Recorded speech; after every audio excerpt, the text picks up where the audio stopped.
Time table स्वयं के लिए, स्वयं के द्वारा, स्वयं से की गई एक प्रतिबद्धता है, कमिटमेंट है। मैं आपको एक टॉपर की बात बताऊं, वो एक छोटे से शहर में रहती थी, सेकंड रैंक आई थी उनकी आईएएस में। छोटा सा उनका मकान था, उनके पिताजी का बिजनेस था। तो उन्होंने अपने एक इंटरव्यू में बताया कि चूंकि उनके घर पर मेहमान बहुत ज्यादा आते रहते थे, तो उन्होंने अर्ली मॉर्निंग उठने का निश्चय किया। तो सुबह 3 बजे उठ जाती थी और 3 बजे से उठ करके 7 बजे तक वो 4 घंटे पढ़ती थी। और बाकी लोग 7 बजे के आसपास उठते थे, तो दिन भर की पढ़ाई उनकी पूरी हो गई। 2-3 घंटे तो किसी भी तरह से समय निकाला जा सकता है। आपको भी कुछ इसी तरह से करना चाहिए। अगर इस तरह का कोई संकट आपके सामने है, तो कम से कम जब तक आप आईएएस की तैयारी कर रहे हैं, तब तक आप टाइम टेबल बनाकर तैयारी करें। मैंने जब जब टाइम टेबल का उल्लंघन किया है, सच पूछिए किसी भी काम के मामले में, तो मेरे वो काम नहीं हो पाए। और ठीक इसके विपरीत जब जब मैंने टाइम टेबल बना करके काम किया है, मेरे सारे के सारे काम हो गए। इतनी बड़ी चीज है टाइम टेबल। देखिए, अगर आपने 1-1.5 साल बेसिक तैयारी कर ली, मेहनत कर लिया, सच पूछिए तो मैं कहना चाहूंगा आपने साधना कर ली, तो फिर आपको हर समय हर साल इतनी जरूरत थोड़ी पड़ेगी।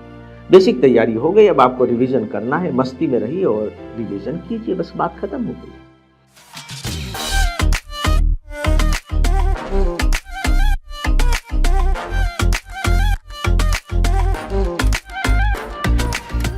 फ्रेंड्स, आइए जरा इस विषय पर बात करके देखते हैं कि आईएएस परीक्षा की तैयारी के लिए एक स्टूडेंट का टाइम टेबल किस प्रकार का होना चाहिए। हालांकि हो सकता है कि आपने टाइम टेबल इससे पहले बनाया हो और आपको इस टॉपिक की ज़रूरत न भी हो, लेकिन मैं आपको विश्वास दिलाता हूं कि यदि आप मेरी इन बातों को सुनेंगे तो आप अपने बने बनाए टाइम टेबल को शायद और ज़्यादा दुरुस्त कर लें। और यदि टाइम टेबल बनाने के बाद उस टाइम टेबल का पालन नहीं कर पा रहे हैं, तब तो फिर यह लेक्चर आपके लिए बहुत ज़्यादा ज़रूरी हो जाता है। आपके पास इससे पहले का अनुभव तो होगा ही, खासकर जब आप यूँ कह लीजिए कि मिडिल स्कूल में पहुंच जाते हैं ना, तो टाइम टेबल बना करके पढ़ने का बड़ा क्रेज़ रहता है कि यार टाइम टेबल बनाओ। बाकायदे एक कागज़ पे टाइम टेबल बना करके अपने दीवार से चिपका भी देते हैं, उसे 2-4 दिन तक फॉलो भी करते हैं। लेकिन बस बाद में पता लगा कि हमने उसी टाइम टेबल को अब अपने हाथ और पैर की बेड़ियाँ समझना शुरू कर दिया है। इसके बाद झटकते हैं और उस टाइम टेबल को तोड़ देते हैं। ऐसा क्यों होता है? आइए हम इन सारी समस्याओं को ध्यान में रखते हुए टाइम टेबल कैसे बनाना चाहिए, इस पर बातें करते हैं। देखिए, जब आप टाइम टेबल बनाते हैं तो टाइम टेबल है क्या, इसे जानना बहुत जरूरी है। ये बहुत महत्वपूर्ण बात है। अगर मैं टाइम टेबल की परिभाषा यहाँ देना चाहूँ, तो मैं कहना चाहूँगा कि टाइम टेबल स्वयं के लिए, स्वयं के द्वारा, स्वयं से की गई एक प्रतिबद्धता है, कमिटमेंट है। स्वयं के लिए यानी कि मैं आईएएस बनना चाहता हूं, इसलिए तो मैं टाइम टेबल बना रहा हूं। तो स्वयं के लिए, स्वयं के द्वारा, टाइम टेबल का फॉलो कौन करेगा? मैं करूंगा। और मैं अपने से ही समझौता कर रहा हूं। तो स्वयं के लिए, स्वयं के द्वारा, स्वयं से ही किया गया समझौता है। दूसरा तो इसमें कोई है ही नहीं। जो कुछ भी है उस टाइम टेबल के केंद्र में आप ही तो हैं। अपने उद्देश्य को पाना चाहते हैं, टाइम टेबल बना करके पाना चाहते हैं, और ये जो कमिटमेंट है आप अपने ही प्रति कर रहे हैं। तो सोच करके देखिए कि यदि मैं खुद के हित के लिए, खुद से किए गए, खुद के द्वारा वायदे को पूरा नहीं कर पा रहा हूं, तो क्या आपको नहीं लगता है कि यह बात, यह घटना कह लीजिए, कि मेरे व्यक्तित्व के सबसे कमजोर और घटिया पक्ष को उजागर कर रही है? कि मैं यार अपने ही द्वारा अपने से किए गए वायदे को नहीं निभा पा रहा हूं। जब आप अपने दिमाग में इस बात को लेकर के आएंगे, तब मुझे लगता है कि आप टाइम टेबल के महत्व को समझ पाएंगे। और मैं आपको विश्वास दिलाता हूं कि यदि आपने टाइम टेबल को फॉलो करना सीख लिया, तो केवल आईएएस की परीक्षा के लिए नहीं, पूरी जिंदगी के लिए आप एक अलग तरह का कॉन्फिडेंस महसूस करेंगे। आपके व्यक्तित्व में परिवर्तन आना शुरू हो जाएगा। आपकी जो पर्सनालिटी है ना, धीरे धीरे ठोस होनी शुरू हो जाएगी और आप एक डिसिप्लिन पर्सन की तरह इमर्ज होंगे। इसलिए भी मुझे लगता है कि इसका किया जाना बहुत जरूरी है। देखिए, सिविल सर्विस एग्जामिनेशन के लिए जब हम टाइम टेबल बनाते हैं तो इसका मतलब क्या होता है? इसका मतलब पहला तो ये होता है कि हम अपने समय को एक आकार दे देते हैं। समय का तो कोई आकार नहीं है, दिखाई कहाँ देता है? तो जैसे ही आपने टाइम टेबल बनाया कि मैं सुबह 3 घंटे पढ़ूंगा, मैं 8 बजे से 11 बजे तक पढ़ाई करूंगा, स्टडी करूंगा, तो सीधी सी बात है कि आपने उसे एक शेप दे दिया। अब आप 3 घंटे पढ़ रहे हैं तो ये 3 घंटे का कुछ आउटपुट हुआ ना, तो इस आउटपुट को आप उसका शेप मान लीजिए, राइट?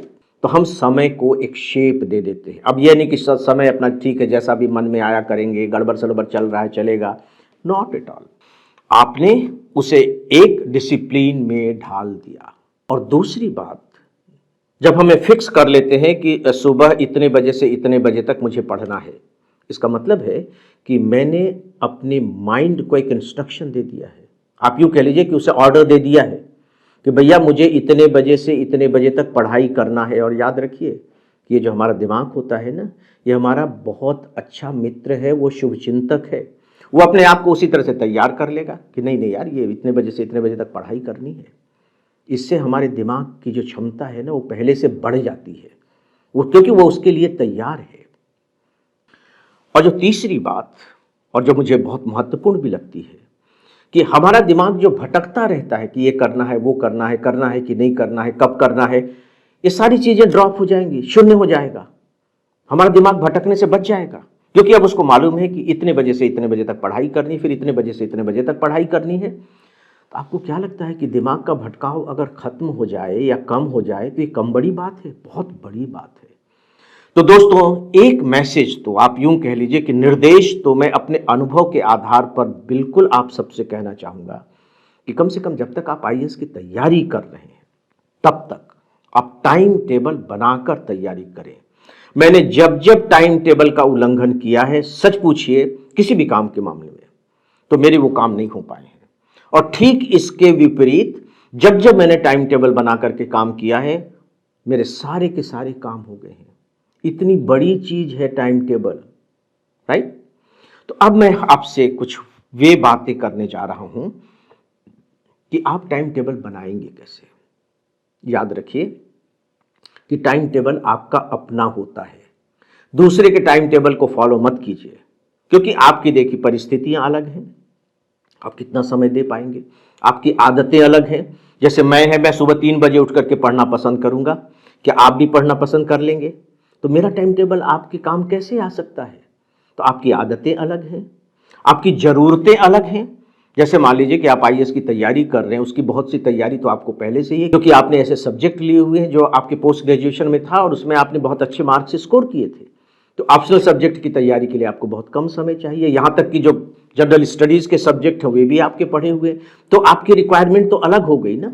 इसीलिए अपने टाइम टेबल के मेकर आप खुद बने, खुद प्लान करें कि मुझे किस तरीके का टाइम टेबल बनाने की ज़रूरत है, राइट? नकलची मत बनिए इस मामले में। एक बहुत महत्वपूर्ण बात है टाइम टेबल बनाने के मामले में कि हमारे दिन भर का जो फर्स्ट हाफ होता है, यानी कि लंच से पहले का जो पीरियड होता है, वो बहुत मूल्यवान होता है, बहुत कीमती होता है।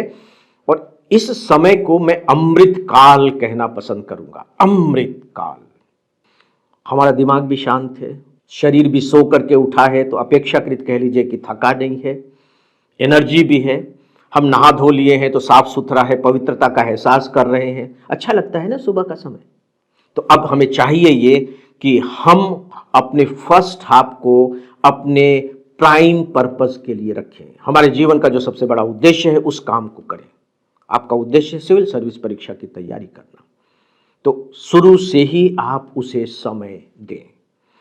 जो दिन भर का समय है उसमें 6-7 घंटे आपको सिविल सर्विस एग्जामिनेशन को देने चाहिए। और यदि आपके लिए पॉसिबल हो तो प्लीज आप फर्स्ट हाफ के 4 घंटे आप अपनी प्रिपरेशन को दे दीजिए। अब जो 2-3 घंटे की बात है उसे सेकेंड हाफ में आप अपने हिसाब से रख सकते हैं। 2 घंटे 3 घंटे आपको पढ़ना है, शाम को पढ़ लीजिए, रात में पढ़ लीजिए, जो भी आप चाहें कर सकते हैं, राइट? दूसरी बात कि सिविल सर्विस की प्रिपरेशन के दौरान आपकी छोटी मोटी तैयारियां होती हैं, जैसे न्यूज़पेपर पढ़ना है, न्यूज़ सुनना है, कुछ रिवीजन करने हैं। तो इनको आप चाहे तो छोटे-छोटे टुकड़े में रख सकते हैं और मुझे लगता है कि छोटे-छोटे टुकड़े में रखना शायद ज़्यादा बेहतर होगा। क्योंकि ये छोटे-छोटे टुकड़े में पूरे हो जाते हैं और छोटे-छोटे टुकड़े दिन भर में हमें कई मिल जाते हैं तो हम उनका इस्तेमाल भी कर लेते हैं। और जो फर्स्ट हाफ का समय मैंने बताया है, उसमें हमेशा नए विषय को पढ़ें, उन विषयों को पढ़ें जो आपको कठिन लगते हैं, उन विषयों को पढ़ें जो जटिल लगते हैं। आप पाएंगे कि आपका जो आउटपुट है बहुत अच्छा हो जाएगा। फ्रेंड्स, आपका टाइम टेबल इस तरीके का होना चाहिए जिसे आप निभा सकें। अपने टाइम टेबल को दूसरों को बताने के लिए भी मत बनाइए, निभाने के लिए बनाइए, जिसे आप निभा सकें, जो प्रैक्टिकली आपके लिए पॉसिबल हो। जैसे मान लीजिए कि आप सर्विस में हैं या आप कॉलेज की भी पढ़ाई कर रहे हैं या आप कोचिंग इंस्टीट्यूट में जा रहे हैं, तो आप देखिए कि आपके पास किस तरह का समय है। फिर आप कोशिश कीजिए कि जो सुबह का समय है आप उसे कैसे पकड़ सकते हैं। जैसे मैं आपको एक टॉपर की बात बताऊं, वो एक छोटे से शहर में रहती थी, सेकंड रैंक आई थी उनकी आईएएस में। छोटा सा उनका मकान था, उनके पिताजी का बिजनेस था। तो उन्होंने अपने एक इंटरव्यू में बताया कि चूंकि उनके घर पर मेहमान बहुत ज़्यादा आते रहते थे, तो उन्होंने अर्ली मॉर्निंग उठने का निश्चय किया। तो सुबह 3 बजे उठ जाती थी। जी हाँ, वो लड़की हैं। 3 बजे उठ जाती थी और 3 बजे से उठ करके 7 बजे तक वो 4 घंटे पढ़ती थी। और बाकी लोग 7 बजे के आसपास उठते थे तो दिन भर की पढ़ाई उनकी पूरी हो गई। 2-3 घंटे तो कभी किसी भी तरह से समय निकाला जा सकता है। आपको भी कुछ इसी तरह से करना चाहिए अगर इस तरह का कोई संकट आपके सामने है तो। लेकिन जो आपका टाइम टेबल हो इस तरह का होना चाहिए जो प्रैक्टिकली आप कर सकें, जिसे निभा सकें। क्योंकि टाइम टेबल आप अगर बनाएंगे तो कम से कम 1 से 1.5 साल के लिए तो शुरुआत में आपको बनाना ही पड़ेगा। देखिए, अगर आपने 1-1.5 साल बेसिक तैयारी कर ली, मेहनत कर लिया, सच पूछे तो मैं कहना चाहूँगा आपने साधना कर ली, तो फिर आपको हर समय हर साल इतनी ज़रूरत थोड़ी पड़ेगी। बेसिक तैयारी हो गई, अब आपको रिवीजन करना है। मस्ती में रहिए और रिवीजन कीजिए, बस बात खत्म हो गई। आप पूरे सप्ताह का टाइम टेबल बनाइए, लेकिन उसमें एक दिन आप छुट्टी का रखिए। अगर ज़्यादा ज़रूरत हो तो आधे दिन का टाइम टेबल बना लीजिए। तो क्योंकि देखिए, जब हम 6 दिन का टाइम टेबल बनाते हैं ना तो उसे निभाना आसान होता है, लेकिन अगर आप 1 साल का टाइम टेबल बनाएंगे तो बहुत मुश्किल हो जाता है। तो 6 दिन करते करते आप 1 साल 1.5 साल पूरे भी कर लेंगे। तो 6 दिन का बना लीजिए, 6.5 दिन का बना लीजिए। तो जो आपको 1 दिन या आधा दिन पूरा मिलेगा, अपने लिए मिलेगा, तो उससे आपका दिमाग रिलैक्स्ड रहेगा। आप उस समय में जो आपके दूसरे काम होते हैं उन्हें भी पूरा कर सकेंगे। अब 3 बातें मैं आपसे और कहना चाहूँगा जो टाइम टेबल बनाते समय आपको ध्यान में रखना चाहिए। दोस्तों, पहली बात कि नींद से कोई समझौता मत कीजिएगा। 6-7 घंटे की आप भरपूर नींद लें। दूसरी बात, हेल्थ का ध्यान रखें और जब भी पढ़ाई करते समय भूख लगे तो थोड़ा सा ही सही खा लें। इससे आपको एनर्जी मिलेगी। बिना एनर्जी के पढ़ाई करना टाइम वेस्ट करना ही होता है, उसका कोई अर्थ नहीं रह जाता। और जो तीसरी बात है, प्लीज़ इंटरटेनमेंट को जीरो मत कर दीजिए। कम कर दीजिए अगर ज़्यादा करने की आदत है तो, लेकिन जीरो मत कर दीजिए। क्योंकि जो इंटरटेनमेंट है ना, वो आपके दिमाग का एक तरह से प्रोटीन और विटामिन है। तो इससे वो अपने को रिचार्ज करता है, तो रिचार्ज करना भी तो ज़रूरी है। तो अपने को रिचार्ज करने की भी बीच बीच में आप इस तरह की व्यवस्था रखें। तो मैंने कुछ बहुत बेसिक बातें आपके साथ की हैं टाइम टेबल बनाने को लेकर के, और इसमें ज़्यादातर मैंने अपने अनुभवों को शामिल किया है। और मैं आपको विश्वास दिलाता हूं कि जिस तरह से मेरा अच्छा अनुभव इन सब के साथ रहा है, आपका भी इसके साथ अच्छा अनुभव रहेगा। आप करके देखिए। नमस्कार।